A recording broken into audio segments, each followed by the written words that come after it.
Hello बच्चों। तो आज हम क्या करेंगे? अ, आज हम देखेंगे एक नया टॉपिक। नया चैप्टर का नाम है, जो आपके अगर सिलेबस का देखा जाए तो लास्ट चैप्टर है, जिसका नाम है सेमीकंडक्टर इलेक्ट्रॉनिक्स। तो बाकी हमने इसके विषय में आज केवल इंट्रोडक्शन करेंगे।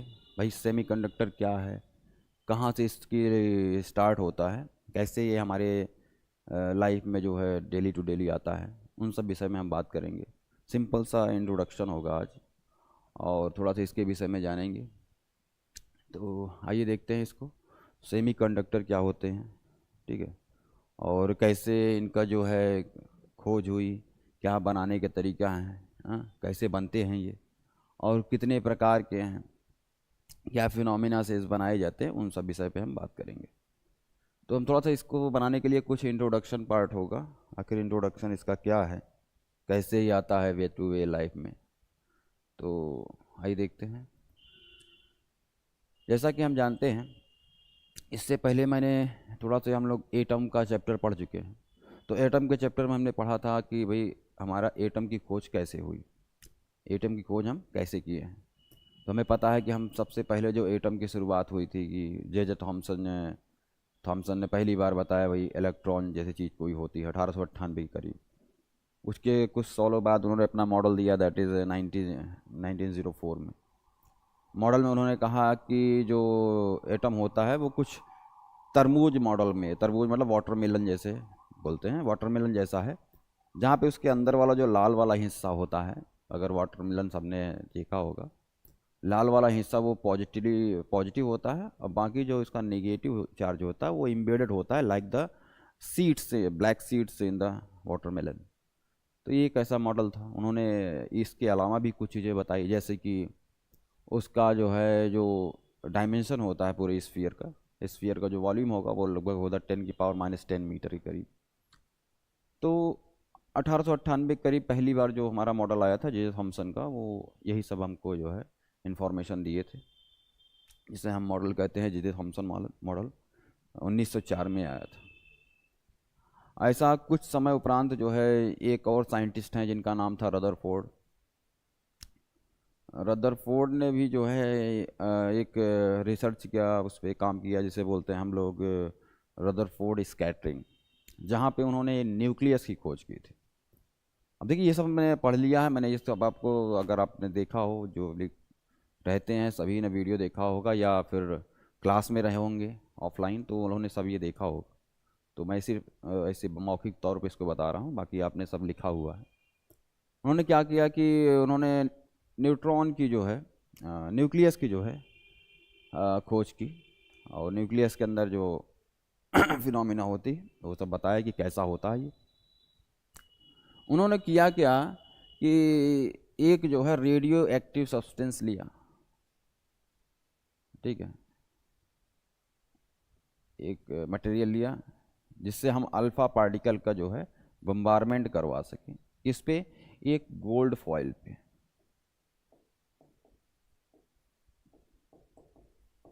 गोल्ड फॉइल पे उन्होंने क्या किया, यहाँ से अल्फ़ा कणों की बम्बारमेंट इस पे करवा सकते हैं। अच्छा, गोल्ड फॉइल ही क्यों लेते हैं हम? सोने की जो है पतली जो है एकदम पन्नी जैसा, वो वजह ये होती है कि भाई गोल्ड को हम पीट पीट के जितना चाहे उतना पतला कर सकते हैं। क्योंकि अगर हमारी खोज है, हमारी चाहत है, जैसा कि पहले जे थॉमसन ने बताया कि जो मॉडल हो सकता है, जो उसका वॉल्यूम हो सकता है वो 10⁻10 मीटर के अराउंड होगा। तो कम से कम अगर हमें न्यूक्लियस के विषय में जानना है तो कम से कम हम 10⁻7 या 6 तक तो पहुँचें। और उस वहाँ पहुँचने का तरीका ऐसा हम मटेरियल लें जिसको हम बहुत ही पतला कर सकते हैं। और सोना है, और आप देखते होंगे वो बहुत पतला किया जा सकता है, उसका यूज भी हम करते हैं मिठाइयों में लगाने के लिए, कहीं भी किधर भी, कि उसको हम यूज कर सकते हैं पतली पन्नियाँ बना बना के। तो सेम वैसा उन्होंने किया, इसको भी जितना पतला कर सकते थे उसको पतला किया, जिससे कम से कम उस डायमेंशन तक हम पहुँच सके। फिर उन्होंने क्या किया, इस पर अल्फ़ा कण जो है, अल्फ़ा पार्टिकल को भेजा जी, अल्फ़ा कण की जो है इस पर बम्बारमेंट करवाया। और ये बम्बारमेंट करवाने के बाद इन्होंने बहुत सारी चीज़ें उस पर ऑब्जर्व की, जैसा कि इन्होंने देखा कि मैक्सिमम जो अल्फ़ा पार्टिकल हैं वो सीधे चले जाते हैं बिना डिफ्लेक्ट हुए। कुछ पार्टिकल डिफ्लेक्ट होते हैं, और हजारों में से, मतलब 10,000 8,000 में से केवल एक पार्टिकल ऐसा होता है जो कि सीधे डिफ्लेक्ट होता है ऐसे कि सीधे जाके वापस आ जाता है, मतलब 180 डिग्री उसका डिफ्लेक्शन, समझ रहे हैं, जैसे गया वैसे वापस आ गया। तो हमने देखा कि मैक्सिमम, इससे उन्होंने निष्कर्ष ये निकाला कि एटम का जो मैक्सिमम पार्ट है, मैक्सिमम पार्ट कैसा है, एम्प्टी है, और बहुत ही टाइनी पार्ट है जो कि बहुत ही कम स्पेस है, मतलब हम ये कह सकते हैं 99% जो है, जो पार्ट है 98% वो क्या है, एम्प्टी है। कुछ परसेंट भाग जो कि काफ़ी क्या है, काफ़ी स्ट्रॉन्ग, काफ़ी हेवी वो मटेरियल है, जहाँ से कि अब दूसरी बात यह है कि जहाँ से अल्फा पार्टिकल भी वापस आ जा रहे हैं डिफ्लेक्ट होके 180 डिग्री, दैट इज़ द, कि वहाँ पे कोई पॉजिटिव चार्ज है, क्योंकि अल्फा पार्टिकल भी पॉजिटिव है, वो जहाँ से डिफ्लेक्ट होगा वो भी पॉजिटिव होगा, तभी वो वापस आ रहा है, क्योंकि अगर निगेटिव होता तो वो अट्रैक्ट करता, यहाँ पे क्या हो रहा है, रिपल्सन हो रहा है। तो जो भी वहाँ पे डिस्टेंस ऑफ क्लोजेस्ट अप्रोच या जो भी है वो वहाँ तक पहुँच के वहाँ से वापस आ जाता है। ये सब फिनोमिना है जो स्कैटरिंग में, रदरफोर्ड स्कैटरिंग में ये फाइंड किया जाता है। तो कुछ पार्टिकल ऐसे निकले, तो उससे निष्कर्ष ये निकाला कि एटम के अंदर एक ऐसा भाग होता है जो कि बहुत ही हैवी और बहुत ही टाइनी, बहुत ही छोटा है, और बाद में रदरफोर्ड ने उसी का नाम रखा न्यूक्लियस, उसी का नाम nucleus, that is called as Rutherford discovery of nucleus.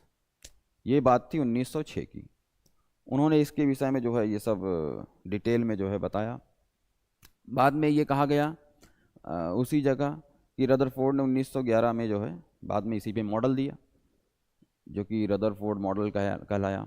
Rutherford model में क्या था कि उन्होंने जो है एटम के विषय में पूरा ये बताया कि भाई कैसे हम उसका मॉडल दे सकते हैं।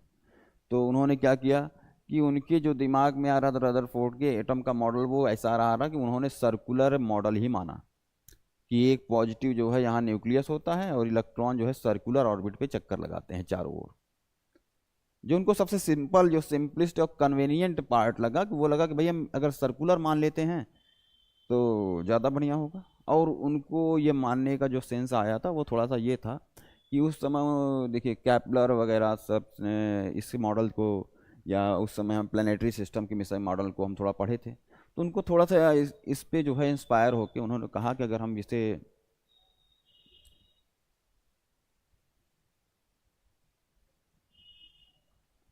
हम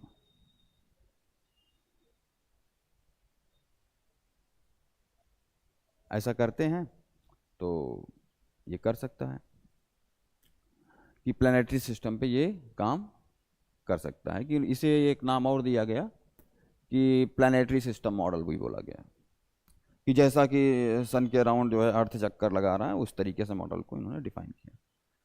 तो इन्होंने इसको माना और कहा कि बीच में न्यूक्लियस है, बाहर इलेक्ट्रॉन चक्कर लगा रहे हैं। इस पे मानकर इन्होंने काफ़ी चीज़ें, वेलोसिटी निकाल लिया, उसी में रेडियस भी फाइंड कर सकते हैं, टोटल एनर्जी भी निकाल ली। टोटल एनर्जी निकालने पर वो निगेटिव भी आया, मतलब ये यहाँ पे ये डिफाइन करता है कि जो भी इलेक्ट्रॉन का ये सिस्टम है वो क्या है, स्टेबल है। निगेटिव एनर्जी का यही सेंस है।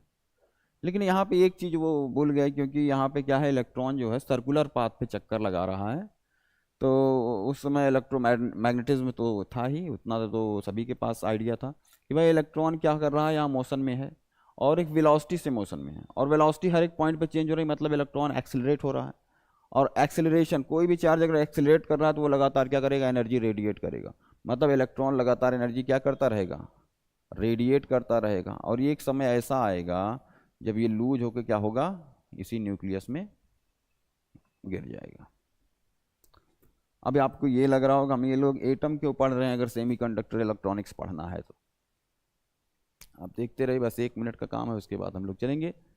तो यहाँ पे देखा गया ये भी जो है, बाकी रदरफोर्ड स्कैटरिंग बिल्कुल करेक्ट है, उसमें कोई दिक्कत नहीं। मॉडल जो उन्होंने 1911 में दिया उसमें थोड़ी सी कमी थी, उन्होंने एटम की स्टेबिलिटी को जो है शो नहीं कर पाए, एटम की स्टेबिलिटी को उन्होंने शो नहीं कर पाए थे। और 1911 में उन्होंने 6 में अपना न्यूक्लियस के बारे में बताया, 11 में अपना मॉडल दिया, बाद में ये सक्सेस नहीं हो पाया। फिर एक लोग एक जन और आते हैं जिन्हें बोला जाता है ये Bohr atomic model. Bohr atomic model इन्हीं का मॉडल हमें पढ़ना, उसके बाद हमारा काम खत्म हो जाए। सेमीकंडक्टर इलेक्ट्रॉनिक्स में हमारा जो है जो स्टार्टिंग है वही रहेगा। बोहर सर का जो मॉडल आया था 1913 में आया था, लगभग उनसे 2 साल बाद सॉरी। तो बोहर एटॉमिक मॉडल क्या कहते हैं, उन्होंने कहा, क्योंकि वो देख चुके थे रदरफोर्ड की गलतियों से, भाई वो भी साइंटिस्ट हैं, पढ़ते हैं एक दूसरे को, गलती उनको क्या थी वो गलती हम नहीं दोहराएंगे। तो रदरफोर्ड उन्होंने क्या किया कि 3 पॉस्टुलेट लिए। रदरफोर्ड जो है जो एटॉमिक मॉडल है based on 3 postulate as following. तो रदरफोर्ड का जो मॉडल है Bohr atomic model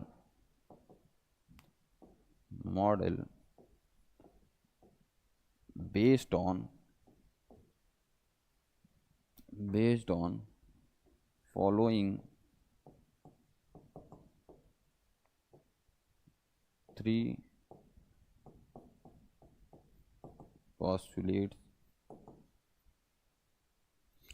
postulates and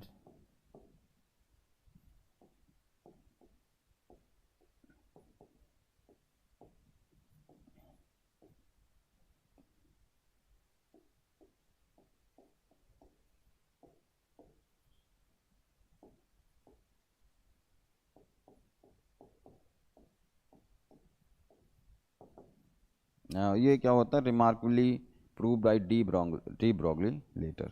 बाद में जो है इसको प्रूव किया जाता है किससे, डी ब्रॉगली से। डी ब्रॉगली सर ने बाद में इसको जो है प्रूविंग की इसकी, दिख रहा होगा ये ना। तो इन्होंने 3 पॉस्टुलेट जो है शामिल किए इसमें, और कहा कि 3 पॉस्टुलेट, हम 3 जो है तथ्य बताएंगे, जो हिंदी में तथ्य बोलते हैं या कंपोनेंट जो भी है। उन्होंने कहा हम 3 बातें बताएंगे, आप उसको जानिए पहले। उसकी प्रूविंग के विषय में हम कोई जानकारी नहीं दे सकते, थोड़ा बहुत उसके बारे में बताया, लेकिन उसकी प्रूविंग उस समय नहीं हुई थी, 1913 में नहीं हुई थी, बाद में जाके किया गया, लेकिन उस समय तो बिल्कुल नहीं किया गया।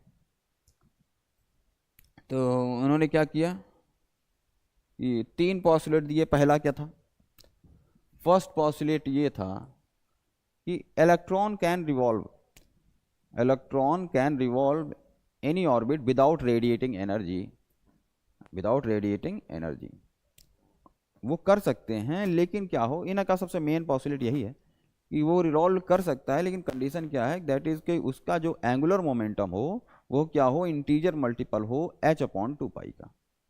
बाकी जो सेंट्रीपिटल फोर्स है वो mv² वो बैलेंस होगा, दैट इज कूलम्बिक फोर्स। दूसरा क्या है, दूसरा कहते हैं कि भाई जो इलेक्ट्रॉन है दैट रेडिएट कर सकता है, लेकिन क्या है, रेडिएट करने का तरीका क्या होगा कि जब इलेक्ट्रॉन अपर ऑर्बिट से लोअर ऑर्बिट आएगा, या वो रेडिएशन को लेगा, एब्जॉर्ब करेगा, जब वो क्या होगा, लोअर ऑर्बिट से अपर ऑर्बिट में जाए तभी। तो पहला इनका है क्या, कि पहला ये है कि जो इनका सेंट्रीपिटल फोर्स होगा वो क्या होगा, बैलेंस होगा किससे, कूलम्बिक फोर्स। मान लेता हूँ कि ये ZE से दिखा देते हैं, इसको थोड़ा जनरल रहेगा। ये दूसरा उन्होंने क्या कहा कि इलेक्ट्रॉन रेडिएट कर सकता है, इलेक्ट्रॉन कैन रेडिएट, लेकिन कब, अगर इलेक्ट्रॉन लोअर ऑर्बिट से अपर ऑर्बिट में जाता है या अपर ऑर्बिट से लोअर ऑर्बिट में आता है। ये हम इसको इलेक्ट्रॉन एनर्जी देनी पड़ेगी, दैट इज h², और यहाँ से एनर्जी रेडिएट करेगा, दैट इज h²। अगर ये हमारी ऑर्बिट है n1 और ये n2, एनर्जी है E1 E2 है, तो हम ये कह सकते हैं कि E2 माइनस एनर्जी कितनी देनी होगी इसको, या कितने एनर्जी एब्जॉर्ब करेगा, E2 माइनस E1, ये कितना होगा, डेल्टा E के बराबर होगा, और कितना इसके डिफरेंस के बराबर होगा, दैट इज h²। इतनी अगर एनर्जी हम जो है इसको देंगे इस इलेक्ट्रॉन को, जो लोअर ऑर्बिट मतलब n1 ऑर्बिट में है, वो चला जाएगा n2 में। अगर उतनी एनर्जी ये लॉस करता है, नीचे अगर इसको आना है वो क्या करेगा, उतनी एनर्जी ही लॉस करेगा, और ये क्या हो जाएगा, नीचे आ जाएगा, नीचे ऑर्बिट में।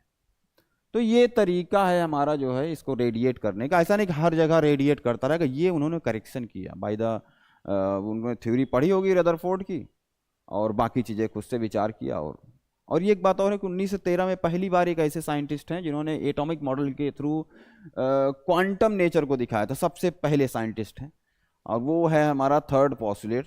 उन्होंने तीसरा पॉस्टुलेट बहुत ही इंपॉर्टेंट है ये, और बाद में इसे later proved by the de Broglie.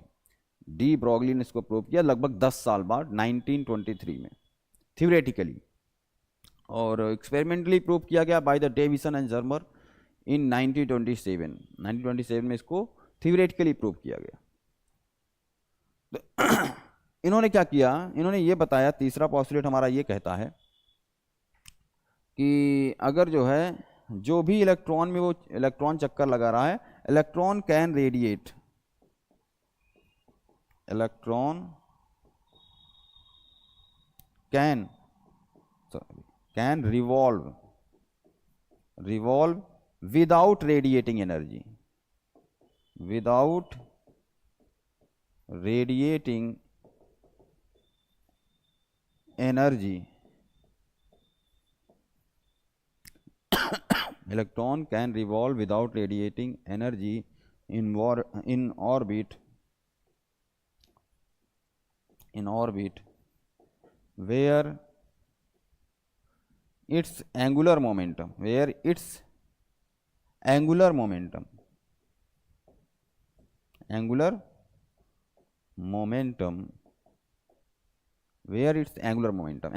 क्या होता है, that is moment of linear momentum is called angular momentum.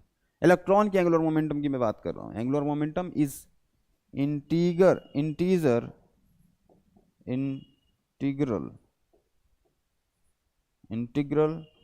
Multiple of या integer multiple of h upon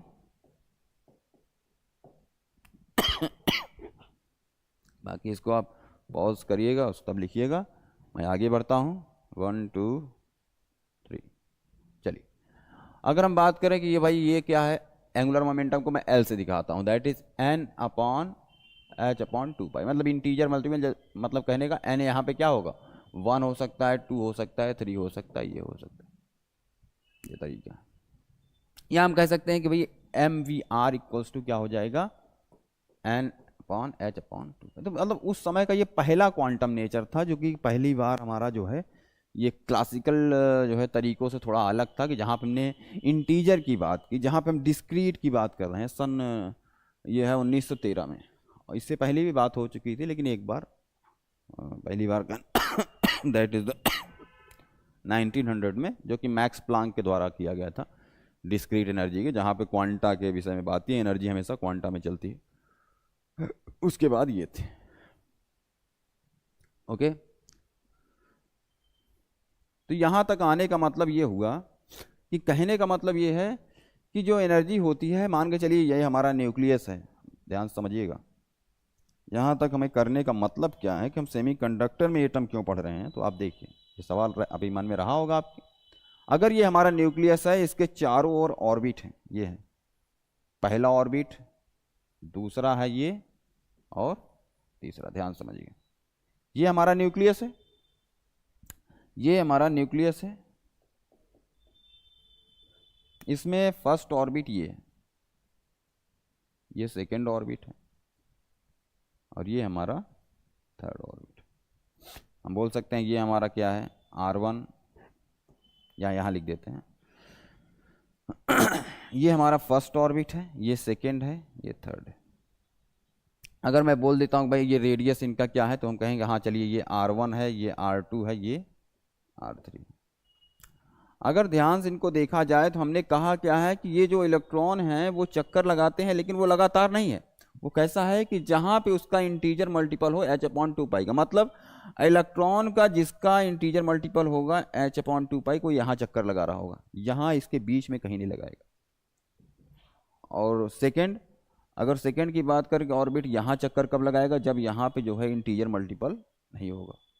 तीसरा ऐसा है, यहाँ पे ये चक्कर नहीं लगाएगा बल्कि यहाँ पे लगाएगा। तो यहाँ से हमें ये समझ में आता है कि जो energy level between R2 minus R1 होते हैं, या हम कहें कि R3 माइनस R2 होते हैं, भाई R2 और R1 के बीच में काफ़ी एनर्जी लेवल है, वहाँ भी इलेक्ट्रॉन चक्कर, लेकिन वहाँ नहीं लगाता। वजह क्या है कि वहाँ पे वो इंटीजर मल्टीपल नहीं है किसका, H/2 पाई का। सेम R3 और R2 के बीच में डिफरेंस देखेंगे, ये काफ़ी डिफरेंस है। इसमें भी इलेक्ट्रॉन कहीं ना कहीं चक्कर लगा सकता है, लेकिन यहाँ भी नहीं लगाता। वजह क्या है, यहाँ भी जो इसकी एंगुलर मोमेंटम है इलेक्ट्रॉन का, वो इस जो है रूल को सेटिस्फाई नहीं करता। तो बोहर सर के हिसाब से वहाँ इलेक्ट्रॉन चक्कर नहीं लगा। मतलब कहने का कि R2 और R1 के बीच में, R3 और R2 के बीच में काफ़ी एनर्जी है, जो कि क्या किया गया है, फॉरबिडन किया गया है। उनको हम इग्नोर कहते हैं, फॉरबिडन एनर्जी।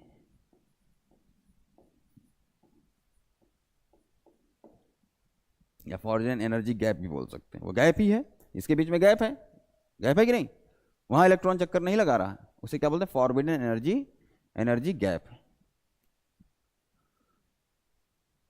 अगर हम देखा जाए तो उस समय क्या हुआ, ये एनर्जी गैप का आना, ठीक है,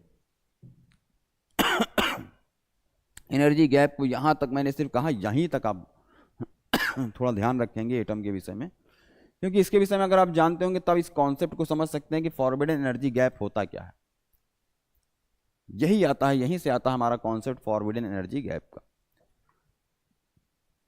बात हम करें, अगर हमने उस समय सेमीकंडक्टर की जो खोज होनी चालू हुई, कि सेमीकंडक्टर बिहेवियर रखता कौन है, तो ऐसे अभी नहीं आना चाहिए, लेकिन मैं अभी थोड़ा सा बताता हूं आपको। जैसे उस समय अभी भी हम यूज करते हैं, जो कि सबसे हमारे लिए आसानी से मिलता है, वो मैक्सिमम चीज़ों में भी यूज भी होता है, इसे बोलते सेमीकंडक्टर बोलते हैं उसको। जैसे सिलिकॉन है, सिलिकॉन अगर बात करें तो अगर ये हमारा अगर न्यूक्लियस है,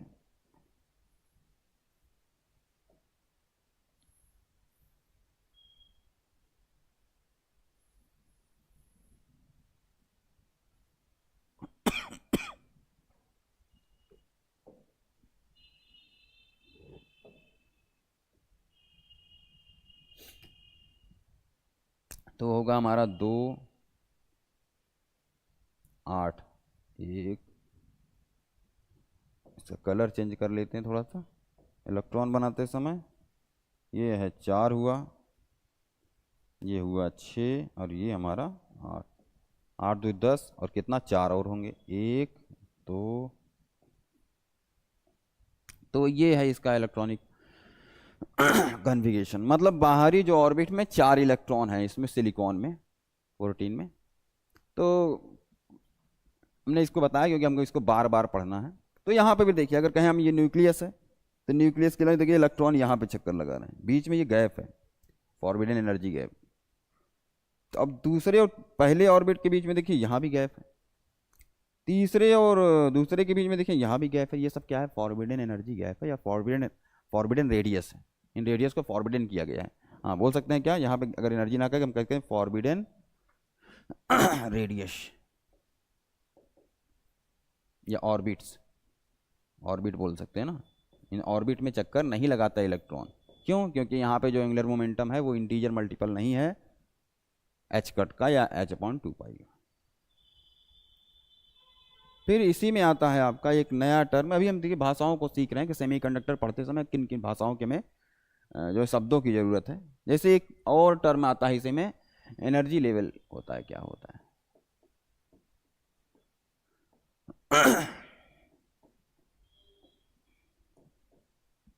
ठीक, एनर्जी लेवल क्या होता है। तो यहाँ पे एक तरीका ये है कि हम डिफाइन करेंगे इसको,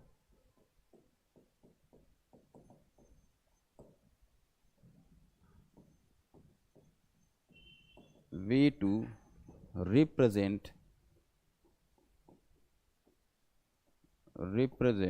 the energy of different orbits is called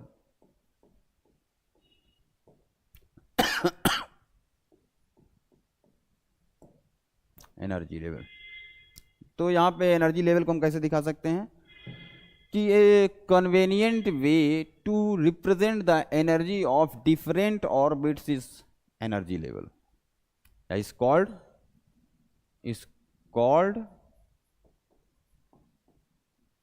energy, it's called energy level. Okay, जैसा कि अगर हम देखा जाए इसको, हम डायग्राम के थ्रू अगर देखना चाहें तो कैसा होगा, देखिए कुछ इस तरीके से होगा। अगर मान लें कि हमारा ये है edge of nucleus, edge of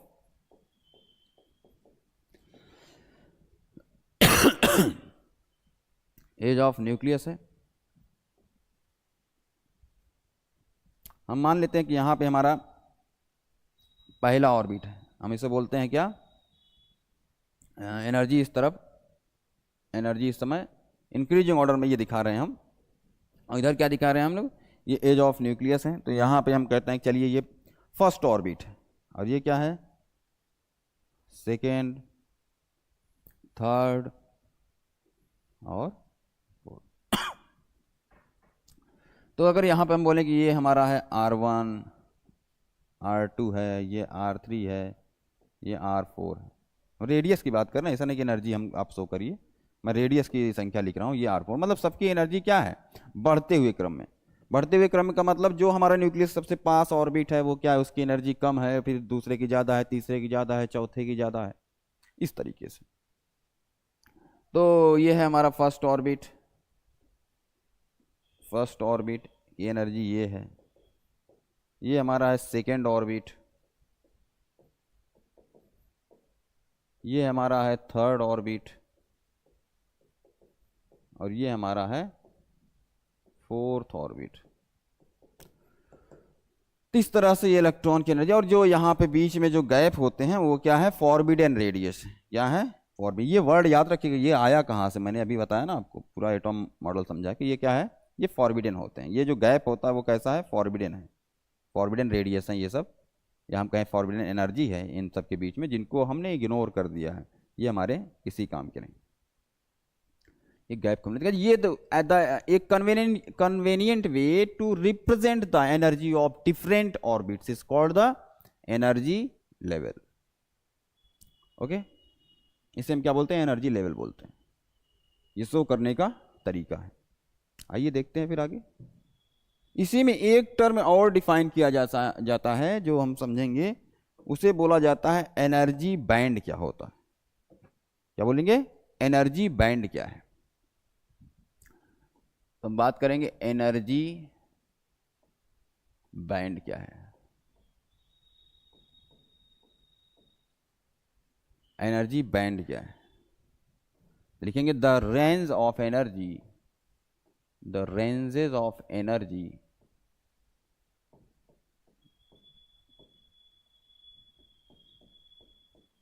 possessed by electron is called energy band. Possess का मतलब ये होता है कि धारण करना, या हम कहें अगर और ज़्यादा ग्रामर में आप देखेंगे इसका मतलब होता है भूत चढ़ जाना। मतलब ये एनर्जी को पजेस करता है, इलेक्ट्रॉन जो जिस रेंज ऑफ एनर्जी को पजेस करता है, अपने अंदर धारण करता है, that is electron is called energy band. तो ये कुछ एनर्जी का गैप होता है, जितनी दूरी में इलेक्ट्रॉन जो है एनर्जी को पजेस करता है, उस गैप, उस डिफरेंस को ही हम क्या बोलेंगे, एनर्जी बैंड बोलेंगे। क्या बोलेंगे, एनर्जी बैंड। अगर उसको देखना हो कुछ ऐसा रहता है, ये अगर बात करें ये हमारा एनर्जी है, ठीक है, इधर हम कहेंगे हाँ ये एज ऑफ न्यूक्लियस है।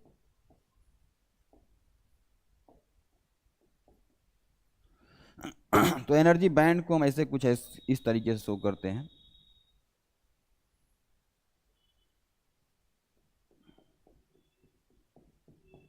ये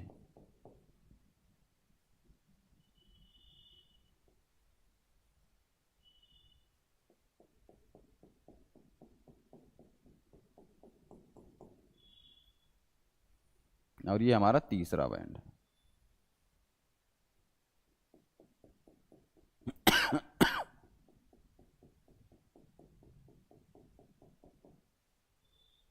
ये हमारा कुछ होगा फर्स्ट, सेकेंड एंड थर्ड। तो एनर्जी बैंड के रूप में ये दिखाने का तरीका है कि the ranges of energy, ranges E S होगा, the ranges of energy possessed by the electron is called energy band. Okay, and there are two types of energy band होते हैं ये, there are two types of energy band and there is two types of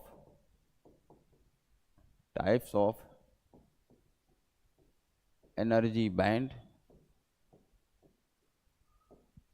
first को हम क्या बोलते हैं, that is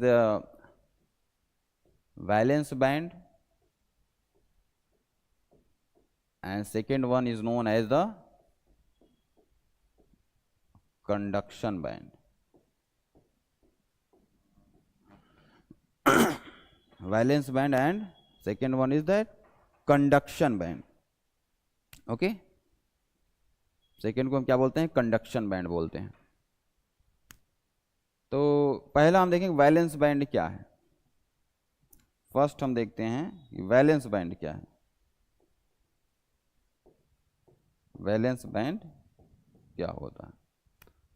तो अगर वैलेंस बैंड की बात करें, the ranges of energy possessed by an valence electron is called valence band. The ranges of energy that possessed by the valence electron is called valence band. The ranges of energy लिखेंगे, इसको लिख लीजिए, लिखना तो बहुत जरूरी है आपको. The ranges of energy, the ranges of energy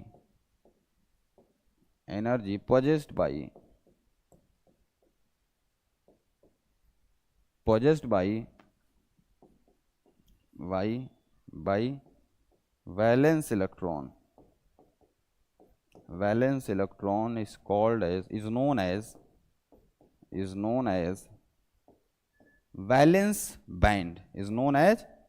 valence band, okay. The ranges of energy possessed by valence electron is known as valence band. ये फर्स्ट है, देख लीजिए, इसको नोट कर लीजिएगा. एंड सेकेंड इसी में आता है conduction band. Second one is known as conduction band. इसको डिफाइन करने का तरीका वही सेम है. The ranges of energy,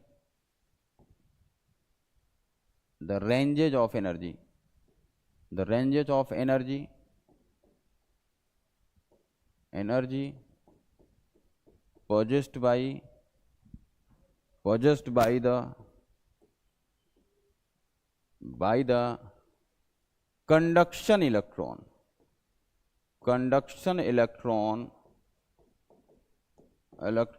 is known as conduction band. What is known as conduction band. Conduction C नहीं लिखा है, नहीं तो बाद में यही कहेंगे स्पेलिंग नहीं सही लिखी थी सर. अरे फिजिक्स पढ़ रहे हो कि अंग्रेजी पढ़ रहे हो. Known as conduction band. Okay, known as conduction band. तो हमने दोनों चीजों को देख लिया. अब इन दोनों में डिफरेंस क्या है. The valence electron can be conduction electron. The valence electron can be conduction electron in excited stage. ये थोड़ा सा नोट करके पॉइंट आप लिखिएगा कि कुछ इसमें अलग नहीं है, दोनों में थोड़ा सा डिफरेंस है, लेकिन आप समझिए मेरी बात को. अगर इसको थोड़ा सा आप लिखेंगे, the valence electron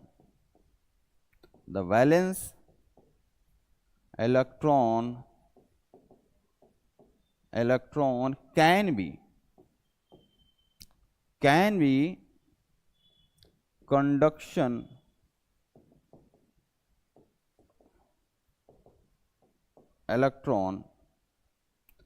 be conduction electron. The valence electron can be conduction electron in excited state.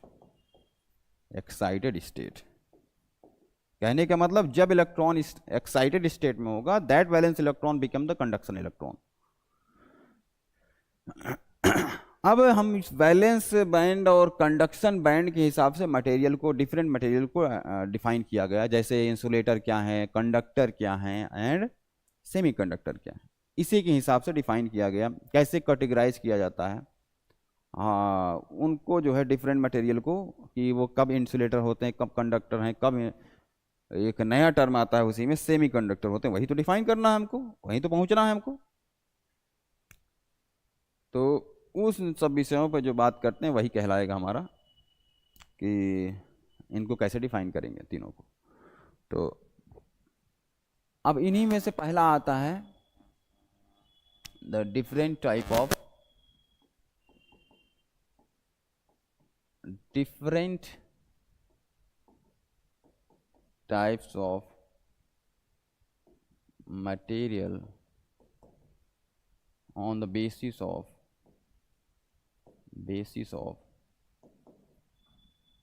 energy band।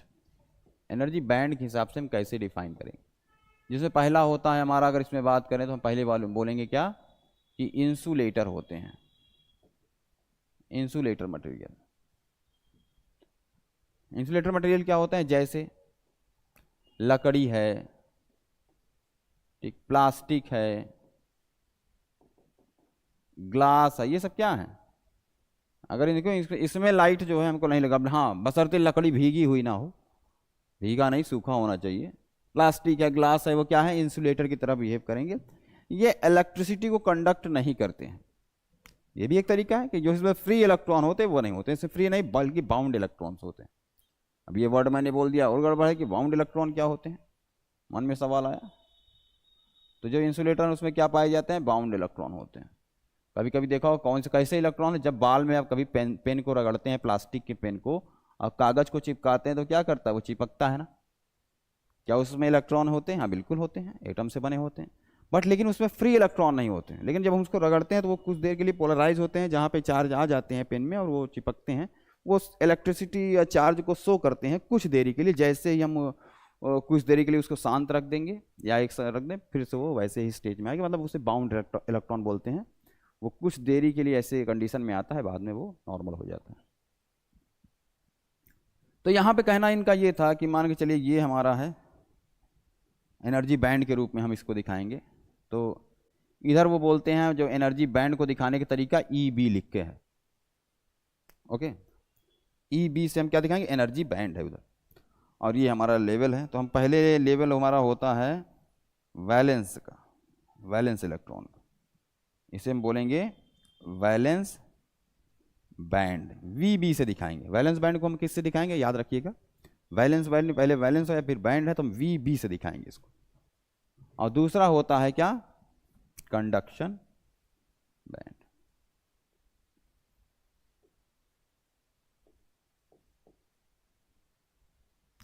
तो वैलेंस बैंड इसमें क्या होता है, ऑलमोस्ट फुल होता है, ये एम्प्टी होता है पूरा। कहने का मतलब क्या होता है, कंडक्शन बैंड में कोई भी प्रकार का इलेक्ट्रॉन नहीं होता है। और दूसरी कंडीशन ये होती है जो इसमें फॉरबिडन एनर्जी गैप होता है। ये याद आया ना, मैंने क्यों इसको बताया था, अभी पूरा मॉडल क्यों समझाया था। इसे क्या बोलते हैं हम लोग, E और G से दिखाते हैं। इसका फुल फॉर्म हम क्या बोलेंगे, EG यहाँ पे क्या है, EG को हम बोलेंगे फॉरबिडन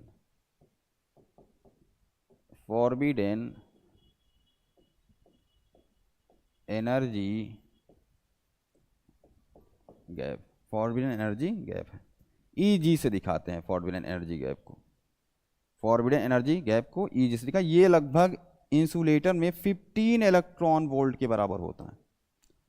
अब बताइए इतना बड़ा गैप क्रॉस करना, या हमें इलेक्ट्रॉन को इतना एक्साइटेड करें कि उसमें 15 इलेक्ट्रॉन वोल्ट एनर्जी दे, फिर वो कहाँ जाए, कंडक्शन बैंड में। अगर इतना देते हैं तो वो चला जाएगा, वो लगभग ये कहें करोड़ों में से एक इलेक्ट्रॉन, और ज़्यादा हो सकता है, कि मतलब इतना इलेक्ट्रॉन पहले इतनी एनर्जी देना एक बहुत लंबा प्रोसेस है। इसीलिए जो मैक्सिमम जो इंसुलेटर होते हैं वो कंडक्टर नहीं होते हैं, क्योंकि उसमें कंडक्शन बैंड में कोई भी इलेक्ट्रॉन होते ही नहीं है, और उनका गैप इतना ज़्यादा होता है वैलेंस और कंडक्शन बैंड के बीच में, जहाँ पे उसको पहुँचाना बड़ा मुश्किल है। और ये है EG से हम क्या दिखाते हैं, फॉरबिडन एनर्जी गैप, जो कि लगभग होता है 15 इलेक्ट्रॉन वोल्ट के बराबर है। तो इंसुलेटर को हम इस तरह से डिफाइन कर सकते हैं that the difference between valence band and conduction band is very large, nearly 15 electron volt. So the electron of valence band can't reach in the conduction band in excited state. So the conductivity is zero. The conductivity of this material is zero, nearly zero. That is called the insulator. यहाँ free electron होते ही नहीं है किसी भी तरीके से. समझ में आ रहा होगा ना ये.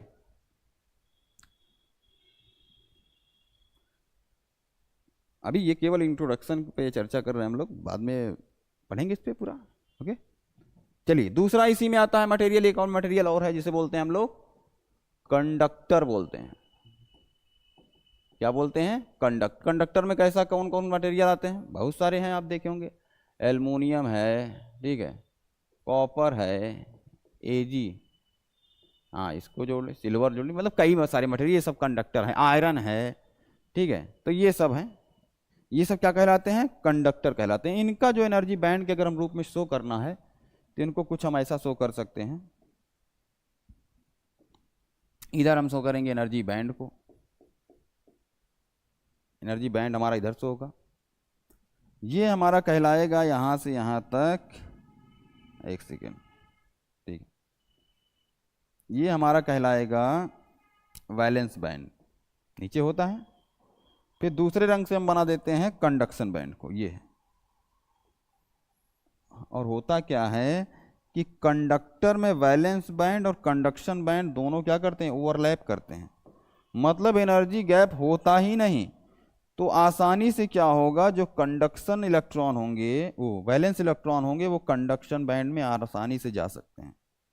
That valence electron become the conduction electron without any energy. अब किसी एनर्जी को दिए ही क्या हो गया, वो बन जाता है. अब बताइए, इतनी आसानी से जब बन जा रहा है, इसीलिए जो हमारे कंडक्टर होते हैं आसानी से क्या है, फ्री इलेक्ट्रॉन उसमें होते हैं कंडक्शन बैंड में, कोई ज़रूरत ही नहीं है. जो पिंक वाला है उसे क्या बोलेंगे हम? Conduction band.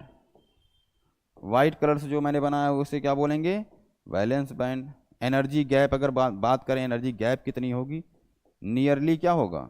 That is zero. Forbidden energy gap क्या है? जीरो है. बात करें अगर एनर्जी गैप की, वो क्या होगा? नियरली जीरो होगा. तो हमें किसी भी प्रकार की एक्साइटेड स्टेट की जरूरत ही नहीं, आसानी से वहां पे इलेक्ट्रॉन जाते रहेंगे.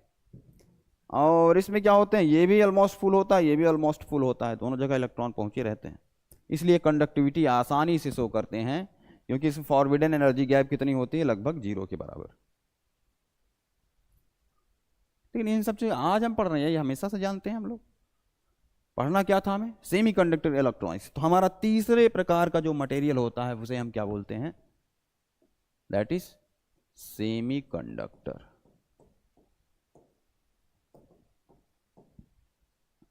जैसे उस समय हमने जो मटेरियल अगर खोजने वाली बात कहें तो जैसे गैलियम आर्सेनिक है, और जर्मेनियम है,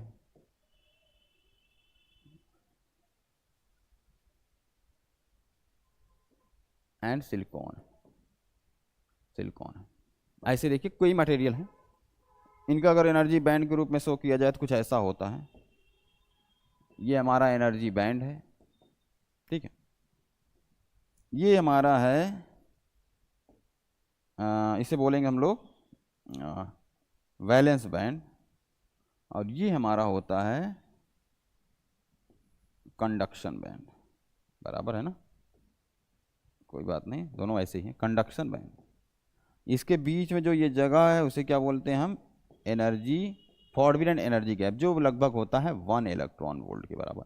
मतलब बहुत ज़्यादा नहीं है, बहुत कम नहीं है. ये एक ऐसा मटेरियल हमको देखने को मिला, इसकी प्रॉपर्टी बाद में इसको मिली, कि जो कि बहुत बड़ा उस समय की आइडिया था, बेहतरीन आइडिया था, कि बहुत चीज़ों में हम जो है बदलने वाले थे, हमारा फ्यूचर जो है डिसाइड होने वाला था. कैसे? ये एक ऐसा मटेरियल है जो कि नॉर्मल अगर हम लो टेम्परेचर पे देखा जाए, जहाँ टेम्परेचर कम हो, वहाँ पे क्या होगा, ये इंसुलेटर की तरह बिहेव करेगा. लेकिन रूम टेम्परेचर पे आते ही लगभग हम कहें कि लाखों में से 2 लाख में से कुछ एटम जो है कुछ इलेक्ट्रॉन जो है वैलेंस बैंड से कंडक्शन बैंड में पहुंच जाता है, मतलब हल्का सा कंडक्टिविटी शो करता है। और अब सोचिए लाखों में से जा रहा तो बहुत एटम होते हैं, तो हाँ कुछ कंडक्टिविटी शो करता है। और तीसरी बात यह है, अगर इसका हम टेम्परेचर बढ़ाते जाएं हम इसकी कंडक्टिविटी इंक्रीज कर सकते हैं। तो हमारे पास पहली बार ऐसा कोई मटेरियल आया जिसकी हम क्या कर सकते हैं, उसमें हम उसके अब मन चाहा उसकी जो है जो कंडक्टिविटी हम इंक्रीज या डिक्रीज कर सकते हैं। बाकी दोनों में ये प्रॉपर्टी नहीं है। वो अगर इंसुलेटर है जैसा मटेरियल है वो उसकी प्रॉपर्टी है, कॉपर है, एल्युमिनियम है, एजी है, जो भी है वो क्या है उसकी प्रॉपर्टी है। उसमें जो भी इलेक्ट्रॉन फ्री इलेक्ट्रॉन होंगे वो होंगे, हम उसमें कोई डिसाइड नहीं कर सकते। लेकिन ये हमें एक ऐसा मटेरियल मिला जो कि ऐसा कर सकते हैं हम कि उसमें जो भी प्रॉपर्टीज़ हैं या जो भी उसका काम करने का तरीका है वो ऐसा है कि वो आसानी से हम उसको चेंज कर सकते हैं। क्यों? क्योंकि इसके बीच में जो फॉरबिडन एनर्जी गैप है 1 इलेक्ट्रॉन वोल्ट का है, जहाँ पे हम क्या वैलेंस बैंड के जो इलेक्ट्रॉन है वो आसानी से जंप करके कंडक्शन बैंड में पहुँचे जा सकते हैं अगर उसे हम थोड़ी सी भी एनर्जी देते हैं 1 इलेक्ट्रॉन वोल्ट के बराबर। तो ये हमारे बहुत ही ज़्यादा काम आने वाला था, ये बहुत सारी चीज़ों को रिप्लेस करने वाला था। ठीक है, जो कि चीज़ें को वो हम चर्चा करेंगे आगे। बाकी सेमीकंडक्टर जो है ये भी 2 प्रकार के हैं, जैसे intrinsic semiconductor and extrinsic semiconductor. Intrinsic semiconductor that is pure form of the semiconductor. Pure form में जो सेमीकंडक्टर होंगे, जैसे सिलिकॉन है सिलिकॉन रहे, जर्मेनियम है जर्मेनियम, दूसरा एटम उसमें किसी प्रकार का ना हो, उसे हम क्या बोलते हैं, इंट्रिंसिक सेमीकंडक्टर। ओके, दूसरा होता है एक्सट्रिंसिक सेमीकंडक्टर। एक्सट्रिंसिक सेमीकंडक्टर में क्या करते हैं हम लोग, एक्सट्रिंसिक सेमीकंडक्टर में हम तरह तरह के जो है मटेरियल को इम्प्योरिटी के रूप में डालते हैं। जैसे अगर उसको अब 2 तरीके से इम्प्योरिटी डाल सकते हैं, या हम ऐसे मटेरियल को इम्प्योरिटी के रूप में डालें जो पेंटावेलेंट हो, और या ट्राईवेलेंट। अगर पेंटावेलेंट डालते हैं तो उसमें क्या होगा, इलेक्ट्रॉन एक्स्ट्रा में होगा, और इलेक्ट्रॉन ज़्यादा होने पे उसी का हम नाम रखते हैं N type. Further extrinsic semiconductor कितने टाइप में डिवाइड किया गया, 2।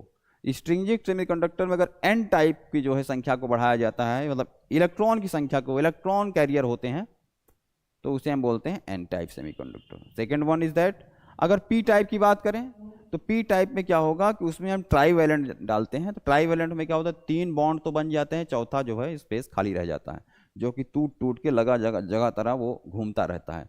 तो वहाँ पे हमको ऐसा लगता है जहाँ पे होल्स जो है हर जगह घूम रहे हैं, और होल्स जो है हर जगह उसमें घूमते हैं, तो उसे हम क्या बोलते हैं, पी टाइप सेमीकंडक्टर। ओके, तो इस तरह से हमें 2 प्रकार के सेमीकंडक्टर मिलते हैं, N type and P type. And the whole phenomena is known as that doping. जो हम इम्प्योरिटी को डालते हैं उसमें सेमीकंडक्टर में, जो प्योर फॉर्म में सेमीकंडक्टर डालते हैं उसमें क्या हो जाते हैं, उसे हम क्या बोलते हैं, डोपिंग बोलते हैं इस फिनोमिना को।